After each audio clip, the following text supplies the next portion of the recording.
de 1, 2. Uebol, tu es le fils de Satan, alors tu vas te faire foutre et quand tu trouveras un balai, tu l'enfonces profondément dans le cul. Bonjour tout le monde et soyez bienvenus à ce tout nouvel épisode du CVGBC. Donc, avant de commencer la critique, je dois quand même rappeler de vous remercier tous parce que mon émission vient d'atteindre des 600 vues. Ça me fait vraiment plaisir. Si vous n'avez pas encore vu mes vidéos précédentes, je vous conseille d'aller les voir, même les hors-sujets aussi. Donc, ça c'était pour vous bien sûr. Par contre, j'ai quand même un petit message pour notre ami Uebol. Parce que attention, tu vas préparer tes mouchoirs et aussi un sac à vomir. Parce que tu vas en déguster, je t'en dis pas. Parce que le film dont je vais parler, c'est l'un des pires de ta carrière. Et que tu n'as jamais su croire.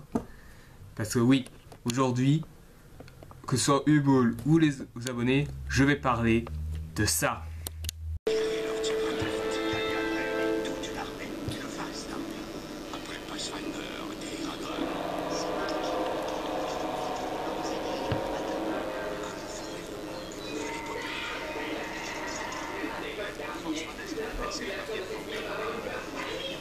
Bon, pour le midi, vous allez manger quoi?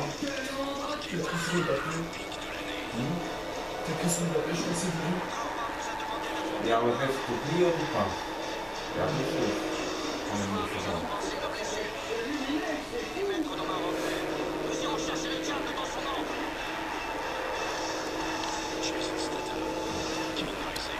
King Rising, sorti en 2004 donc, et réalisé par Uebol. Je crois que je l'ai déjà dit dans ma précédente vidéo sur Postal. Donc au casting, on peut retrouver Jason Statham, c'est un réalisateur que j'aime bien. On l'a vu dans la trilogie Transporteur, on l'a vu également dans Crank, il joue dans les deux films avec de Mark Neveldine et Ryan Taylor, pardon. Et aussi participé à des films d'action très moyens comme Le Flingueur, Le Safe et Blitz. Donc, et parmi le restant des acteurs, que des anonymes. Il n'y a pas grand chose à dire sur le casting, à part Jason Statham. Déjà, de quoi parle King Rising? Déjà, il faut comprendre qu'on suit Farmer, qui est un fermier donc, qui vient de perdre son fils lors d'une attaque des Krugs, si c'est comme ça que ça s'appelle ces monstres. Et il va donc décider de se venger de son fils qui s'est fait tuer et que sa femme s'est fait enlever par un puissant magicien. Il est plus con que méchant, mais je vous dirai ça après. Et bien sûr, lui, il veut sa vengeance, donc il va retrouver des copains, dont également un acteur, Ron Perlman. Oui, j'ai oublié de le dire celui-là, mais c'est aussi un acteur que j'aime bien. Et également un roi, le vieux roi du royaume, qui est joué par John Rhys Davies, c'est un réalisateur que je ne connais pas, et dont le méchant magicien, que c'est Ray Liotta, que je ne me souviens plus non plus. Et bien sûr, il va se passer juste des trucs débiles et complètement foirés. Voilà, il n'y a que ça. King Rising, c'est résumé en deux trucs, foiré et débile, c'est tout. Et déjà pour ceux qui ne savent pas, King Rising, c'est l'adaptation d'un jeu vidéo qui n'est pas très connu, c'est Dungeon Siege, le siège du donjon si vous voulez. C'est un peu un genre des Jeux Empires, on peut dire, ou de Seigneur des Anneaux et la bataille de la Terre du Milieu. Mais en bien, mais il est bien, mais voilà, ça n'a pas beaucoup porté d'intérêt. Et maintenant que j'y suis à propos du Seigneur des Anneaux, parce que je vous le dis tout de suite, Uebol s'est directement inspiré de toute la trilogie du Seigneur des Anneaux pour faire son film. Parce que voilà. Je sais pas trop comment dire, mais il y a trop de similitudes, voire même copier ou plagier. Déjà, je vais commencer pour les personnages. D'abord, Farmer, déjà le nom, ça représente bien son caractère, mais ils auraient pu au moins trouver un meilleur nom, quoi. Farmer, le fermier, voilà, Farmer ça veut dire le fermier en anglais, donc je sais pas, ils auraient pu trouver un autre nom. Non, je sais pas, parce que Sinon, faut pas se prendre la tête.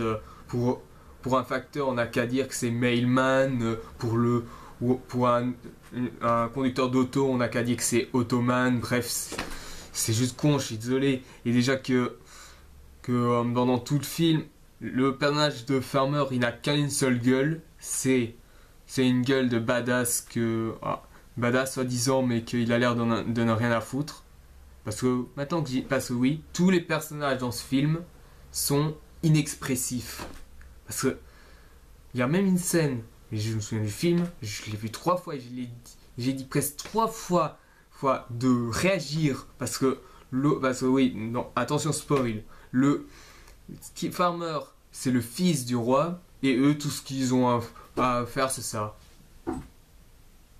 Non, je suis désolé, parce que c'est bien de donner un rebondissement, mais il faut bien le faire, parce que, je suis désolé, tu dis que ton fils est le roi, bah t'as une réaction, je sais pas. Là, s'ils ne réagissent pas, ça dit qu'ils ne s'y intéressent pas, je suis désolé. Et quant au méchant, ben, il n'y a qu'un seul truc, comment le définir. Je suis le méchant et je vais tuer les gentils. Voilà quoi. Donc, pour les effets spéciaux du film, c'est débile et moche. Déjà, le design des Crux. Je ne sais pas qui a fait le design, mais ça se voit directement que ça a été fait en plastique ou en caoutchouc, je ne sais pas, mais c'est mal fait que ça se voit. Et les explosions, c'est juste... c'est même pas... c'est naturel. Même naturel, c'est juste moche. Conan le Barbare, lui, il avait aussi des effets spéciaux pourris, mais bon, voilà... c'est juste la volonté de Marcus Nispel d'essayer de donner un truc réaliste, comme a fait John Milius pour le premier Conan. Mais bon, voilà. Donc, voilà, tous les effets spéciaux, c'est moche, voilà. Et quand il faut des acteurs, je crois que je l'ai déjà dit, inexpressifs, donc ils jouent super mal. À part, bien sûr, Jason Statham qui essaye de faire le minimum, mais ça se voit quand même que le pauvre bonhomme, il porte trop le délire de Uwe Boll sur ses épaules. Donc voilà. Mais faut dire que si on doit remettre tout sur le héros principal et sur l'acteur principal, ça n'avancera pas. La réalisation de Uwe Boll est encore plus dégueulasse que dans Postal. Parce que franchement, pendant presque tous ces films, enfin c'est con que je dise ça parce que dans presque tous les films de Uwe Boll, sa réalisation est merdique. Ici, la réalisation elle est faite n'importe comment, c'est juste pathétique quoi. Et en plus, c'est incompréhensible déjà. Même pendant la scène de bataille, au lieu de mettre, je sais pas, un petit cadrage où des petits cadrages surdécoupés où on voit les hommes se tuer des Skrugs, non, lui il met une vision aérienne du genre où est Charlie. C'est même pas important, je suis désolé. C'est pas intéressant non plus. Et maintenant revenons au scénario, parce que là franchement, j'ai envie de lui casser la figure à ce Uwe Boll. Le scénario est juste intemporaire et juste rien à voir avec Dungeon Siege. Moi qui n'ai même pas joué au jeu et qui ai vu seulement quelques images sur YouTube, je comprends déjà comment le jeu est. Et franchement, voir le film de Uwe Boll dans un truc complètement intemporaire, c'est juste débile. Je vais revenir sur tous les points qui m'ont dérangé dans le film, et sachez une chose, écoutez bien. Parce que franchement, ces passages, il faudra bien les noter dans le registre de la connerie. D'abord, première scène qui est juste conne pour moi, l'arme de Farmer pour se battre. Un boomerang. Oui. Vous m'aviez bien entendu, un boomerang en Europe médiévale. C'est quoi cette débilité? Le boomerang c'est australien, c'est pas européen, je suis désolé. À part peut-être que c'est les colons britanniques qui ont inventé ça, mais j'en doute. Parce que cette arme ça appartenait aux aborigènes australiens. Donc je suis désolé. Si tu fais un truc sur les médiévaux, oublie le boomerang. Laisse tomber. À part si tu essaies de copier Avatar, le dernier maître de l'air, avec Sokka avec son boomerang. Non, tu ne le fais pas. Je suis désolé. Tu ne fais pas. Deuxième truc qui m'a dérangé, et ça, je pense que l'Anthony Cineraté l'a remarqué aussi, c'est la façon comment ce farmer se bat. Parce que franchement, même moi qui aime bien les films de Jason Statham, sachez que c'est des films d'action assez bourrins, on peut dire. C'est-à-dire, c'est de la fight partout, des scènes d'action qui s'enchaînent non-stop, des petites explosions par-ci par-là. Enfin, c'est un peu comme Transporteur. Les deux premiers joués par Louis Leterrier, réalisés par Louis Leterrier, sont l'un de mes préférés. Enfin, le troisième, j'ai un peu moins aimé, c'est celui de Olivier Mégatron, je ne sais pas. Mégatron. Ouais, sauf que celui-là, ça m'intéresse pas des masses. Bah, sauf qu'ici, Jason Statham, dans King Rising, il est dans le Moyen-Âge, donc. Ça veut dire que ça doit être un combat classique, mais qui reste quand même dynamique. Mais ici, il nous refait le Jason Statham qu'on voit dans ses précédents films. Et je suis désolé, ça n'a rien à voir avec le Moyen-Âge, je suis désolé. Quand on fait un truc sous le Moyen-Âge, c'est des combats juste classiques, ok, mais qui restent quand même dynamiques, qui restent intéressants à voir quand même. Mais pas nous montrer un Jason Statham bourrin qui fight n'importe comment comme ça à la God of War, je suis désolé. Troisième truc qui m'a dérangé, et ça c'est deux trucs en même temps. D'ailleurs, premier truc, c'est pas celui qui m'a beaucoup dérangé, mais ça voit quand même la nullité de Uwe Boll dans sa réalisation. Ce sont les lianes quand il attrape des hommes, parce que en fait, c'est après que Farmer a rencontré ses copains, enfin Ron Perlman et d'autres gens. C'est dans le territoire des elfes donc. Et bien sûr, les lianes qui attachent les gens, ce sont des fils électriques avec des feuilles en plastique. C'était pas plus facile, je sais pas, de trouver des vraies branches, je ne sais pas, ou à la limite, je sais pas, utiliser des cordes pour étrangler les gars, non, c'est pas compliqué. Donc voilà. Et la deuxième truc, en même temps que j'ai remarqué, ce sont les elfes, c'est vraiment le pompon, je crois. Ici, ce sont des... Comment dire, pour ne pas être vulgaire, des elfes siliconés lesbiennes. Oui, il n'y a pas d'autre solution. Même l'Anthony Cineraté les a appelés comme ça, donc voilà quoi. Déjà, les elfes, franchement, ils se foutent de la gueule des gens, mais eux, ils le prennent super bien. Non. Moi, si j'étais à leur place, je leur ferais ceci. Les hommes, ils ne servent à rien. Et ils ne savent rien faire. Ouais. Et si tu dis qu'on ne sait rien faire, alors pourquoi toi tu frimes sur ton arbre en train de branler Ça aurait démonté sa race. Voilà, donc le quatrième truc qui m'a un peu dérangé, c'est le plan d'infiltration dans le camp des Krugs, je crois. Parce que, vous savez, les Krugs que Uwe Boll a essayé de donner, c'était que ce soient des monstres un peu comme des orques, si vous voulez. Ils ont une armure un peu, un peu pourrie. Bon, ça a été fait en plastique, c'est tellement mal fait que ça se voit. Il y a aussi... Mais eux, ils n'ont juste qu'à mettre un casque, une petite armure, et voilà, ils sont introduits. Je sais pas, parce que même dans le Seigneur des Anneaux, dans le Retour du Roi, les Hobbits, ils étaient déguisés en or, enfin pas vraiment en or, mais avec les casques et les armures. Mais je sais pas, ils disaient eux-mêmes que même habillés comme ça, ils n'y arriveraient pas.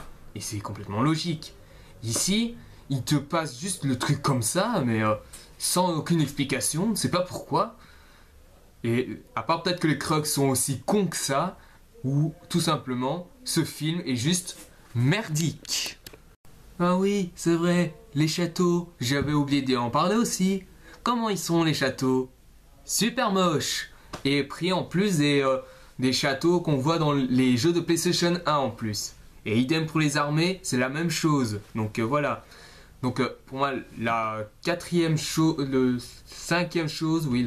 qui m'a dérangé, c'est pendant la première bataille entre les Krugs et les hommes, donc, que là, après c'est devenu n'importe quoi, je vous jure. Ça commence classiquement, à part peut-être le gros faux raccord qu'il y a eu, c'est qu'on a 30 archers, mais ils en tirent 300 flèches. À part que tous soit ces archers ont été, entraînés par Legolas dans le Seigneur des Anneaux, peut-être qu'il a essayé de faire un lien avec le Seigneur des Anneaux, mais j'en doute, ou tout simplement, ça ne servait à rien de mettre ce faux raccord. Et donc, qu'est-ce qu'il faut dire après? c'est le roubignol du n'importe quoi. Explication. 3 trucs que j'ai trouvé inappropriés dans cette bataille. La première, c'est vraiment... La première et la troisième, la dernière, c'est l'une des pires choses qu'on ait pu mettre. Et le deuxième, c'est peut-être celui que je m'en foutais un petit peu au départ. Le premier truc, des ninjas. Des ninjas. Attendez un peu. Des ninjas en Europe médiévale. Où est-ce que tu as trouvé cette idée, Ueball? Tu regardais quoi? Tu regardais Kill Bill en même temps de jouer au jeu? Je ne sais pas. Parce que franchement, des ninjas en Europe médiévale, est-ce que ça existe? Dans Assassin's Creed à la limite. Parce que ici, c'était justifié le fait qu'ils tuaient des gens. Mais là, des ninjas qui arrivent comme ça, on sait d'où, mais on s'en tape. C'est tout. C'est incompréhensible, c'est intemporel et on s'en tape. Voilà. Le deuxième truc qui m'a un peu choqué dans cette bataille, c'est les zombies. Bon, là, à la limite, je peux un peu comprendre parce que dans certaines Heroic Fantasy, il y a un peu des zombies. Dans par exemple Evil Dead Army of Darkness, qui est réalisé par Sam Raimi, par exemple, il y avait des zombies, enfin, pas vraiment des zombies, ce sont des squelettes. Mais pour moi, c'est un peu des genres de zombies, on peut dire. Enfin, là, je me suis pas un peu trop préoccupé. Mais le troisième truc, c'est-à-dire le dernier truc qui m'a vraiment chopé et qu'on devait vraiment le supprimer à tout prix, ce sont des pierres inflammables, explosives. Et ça vient du camp des Skrulls, attention. Parce que, déjà, depuis quand une pierre s'enflamme aussi rapidement et explose directement? Je ne sais pas. Oui, ça peut faire une explosion de poussière, mais pas une grande explosion de flamme comme ça, grand comme ça, ou alors s'enflammer directement sans avoir mis de l'huile ou recouvert la pierre, c'est tout.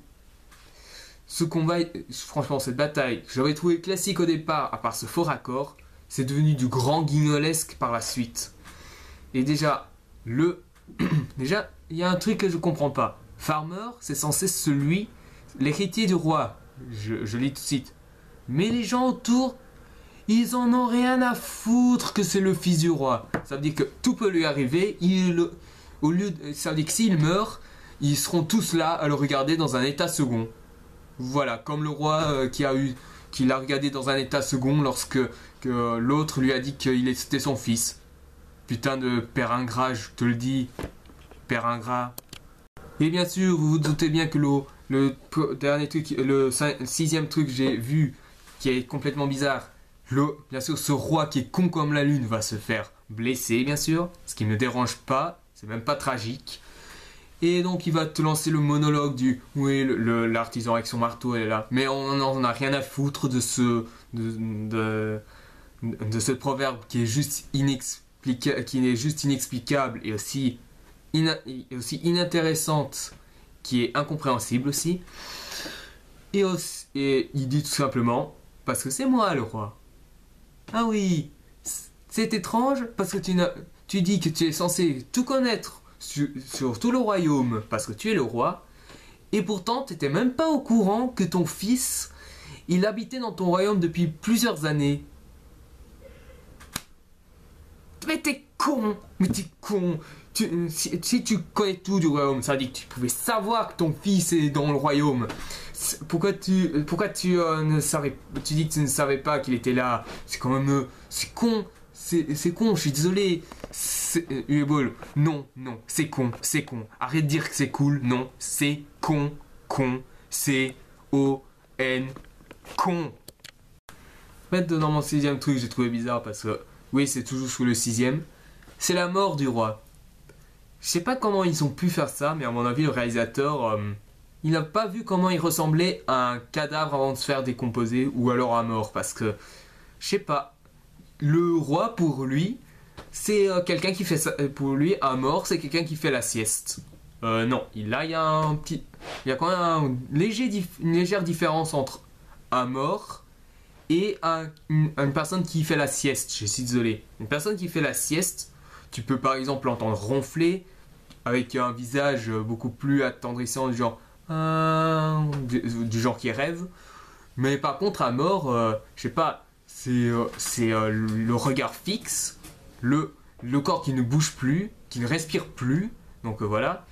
Et déjà que le roi, en plus, je sais pas si j'ai remarqué, on vous l'avait remarqué dans le film, enfin je pense que Tony Serrati l'a vu, c'est qu'il avait pris un t-shirt.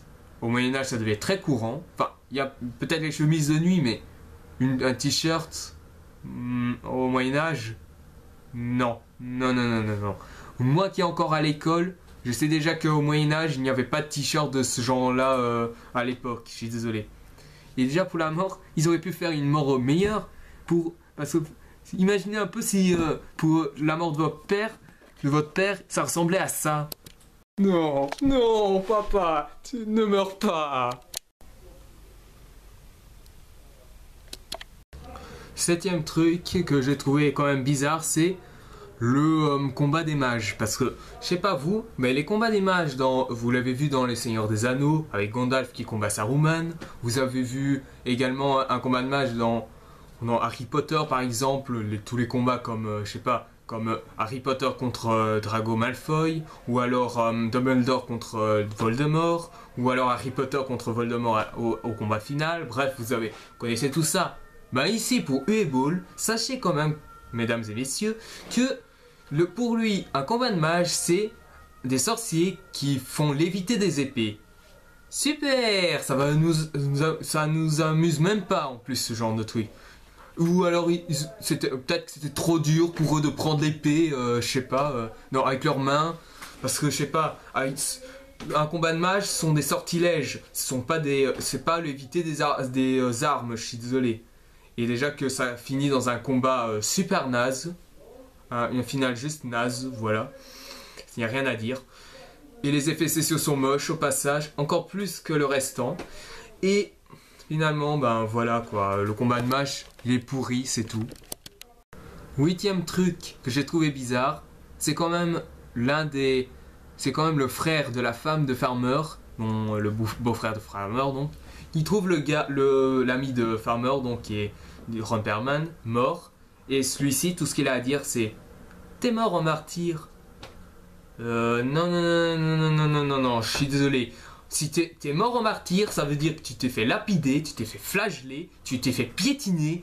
Un martyr, c'est ça. Ça veut dire que tu as enduré une souffrance énorme, c'est plus physique que psychologique. Et non, pour moi, c'est pas un martyr, ça. Pour moi, c'est qu'il est mort en guerrier, c'est tout. Voilà, entre un martyr et un guerrier, je sais pas, il y a une grande différence. Ou alors cours vite voir un médecin. Et enfin, le neuvième et dernier truc, qui est juste le plus débile de tout le film, parce que c'est le combat final. Toute l'intégralité du combat final est juste débile. Je suis désolé. Déjà, je sais pas où est-ce que t'as trouvé le costume du méchant Uwe Boll. Parce que franchement, depuis quand les mages s'habillent en mode Matrix? Ah, je sais pas, parce que soit c'est pris de Matrix, soit tu as juste essayé de copier le costume de Neo, du personnage Neo joué par Keanu Reeves, mais je sais pas, mais au moins tu l'as foiré royalement. Et déjà, pourquoi pour Farmer, il est devenu roi et toi tu ne lui laisses que ses vêtements de départ? C'était trop dur de lui donner un costume, c'était trop dur de faire une armure, comme dans je sais pas, dans Le Seigneur des Anneaux, le Retour du Roi, peut-être, je sais pas, parce que dans Le Seigneur des Anneaux, le Retour du Roi, Aragorn, quand il est devenu roi, il avait une armure, il faisait imposant, voilà. Ici, quand on voit Farmer, quand il est roi, on dirait qu'il reste juste le fermier de base, qui ne sert à rien. Mais pourquoi tu n'as pas mis de costume?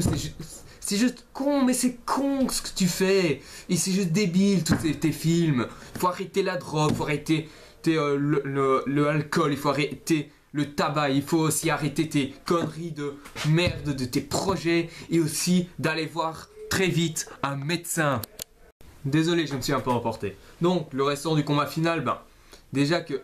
il y a un truc bizarre, parce que, bien sûr, comme le mec, il continue de faire ses trucs de Matrix, enfin, je parle du méchant, ben, le méchant, instamment, il tombe à terre, sous le dos, et, sans savoir comment, il rebondit. Mais non, si c'est pas justifié, je suis désolé, ça ne sert à rien. Et déjà que ça se voit très vite qu'il est aidé par les câbles.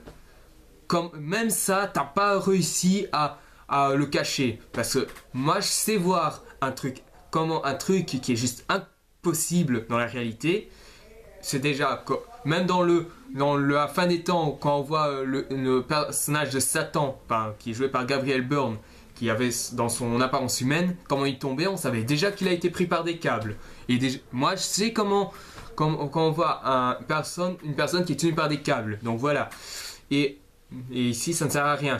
Et ce tour de passe-passe, ça ne sert à rien.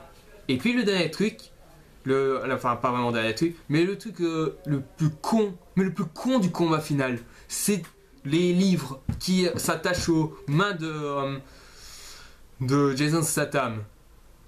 Non, je suis désolé. Parce que les livres déjà, tu les mets sur les mains, ça ne va pas rester, ça va tomber. Même en utilisant la magie et en faisant preuve d'un peu d'intelligence. Non, un livre ça ne tiendra pas plus que ça, je suis désolé. Parce que je suis désolé, voilà. Ça c'est par exemple quand il est. Moi si j'étais farmer, je ferais juste ça. Voilà, un livre ça ne tient pas, c'est quand même logique. Et voilà, et la mort du méchant, il est ridicule et mou. Bien sûr, quand on meurt, on est mou, c'est génial. Même dans ta suite, tu as réussi à rendre les morts encore plus molles que les autres, plus mou que les autres, parce que oui, je vous ai oublié de le dire, King Rising, c'est une saga de 2 films, dont le deuxième est pire que celui-là, franchement. Et déjà que le bougre, il compte faire un 3e volet, s'il n'arrive pas à faire quelque chose de concret, de crédible, ça ne sert à rien. Déjà que, j'ai oublié de lire, mais ce film a été un échec critique et commercial, alors il n'y avait aucune raison de faire une suite. Je suis désolé, à part peut-être un remake ou un reboot réalisé par un réalisateur de talent, parce que pour moi, si King Rising a été réalisé par Peter Jackson, il aurait été beaucoup mieux. Voilà. Et donc je vais revenir sur le combat final. Le méchant il meurt, voilà. Et tout ce qu'on a à finir, c'est Jason Statham qui prend sa femme, qui dit qu'il aime, ils s'embrassent, coucher de soleil et rideau. Donc voilà, c'est génial. On paye je sais pas combien d'euros pour une merde pareille. Et moi franchement, je suis heureux de ne pas l'avoir acheté. Je l'ai juste vu en streaming et déjà rien que ça me suffit beaucoup. Donc voilà, c'est fini. J'espère que je vais sache que Ueball, que je vais encore te reprendre parce que il y a 2 films qui sont dans mon top 13 de mon top 13 des films les plus pourris que j'ai jamais vus. Et tu prépareras un mégatonne de mouchoirs parce que ça va saigner, mais à mort. Donc voilà, pour conclure, King Rising, ne le regardez pas. C'est à éviter à tout prix. Les effets spéciaux sont juste merdiques. Le scénario est juste minable et intemporel. Les acteurs, à part Jason Statham qui fait le minimum, tous les acteurs sont inexpressifs, voire même inexistants. La réalisation, elle est pourrie de manière anarchique.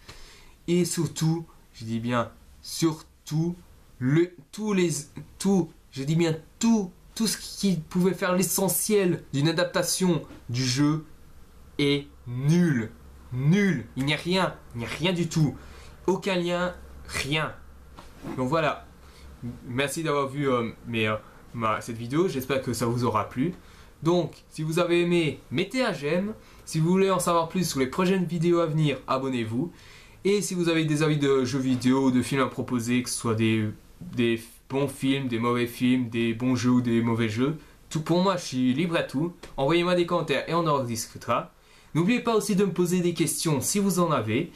Et aussi, si vous n'avez pas vu, et j'ai dit ça aux gens qui n'ont pas encore découvert ma chaîne ou qui ont découvert ma chaîne, je vous conseille d'aller voir mes précédentes vidéos, ainsi que le hors-sujet. Donc voilà. Pour la prochaine vidéo, ce sera la vidéo explicative sur ma bande dessinée, donc, que je vais essayer d'être le plus détaillé possible sur un peu les origines de ce projet, sur quoi je me suis inspiré. Si vous savez c'était quoi la réponse de mon indice dans mon hors-sujet. Et aussi, la réflexion sur le personnage, leur thème, et aussi l'idée d'imposer de nouveaux personnages. Donc voilà, tout ça sera parlé dans ma prochaine vidéo. Je vous dis bye bye et à la prochaine.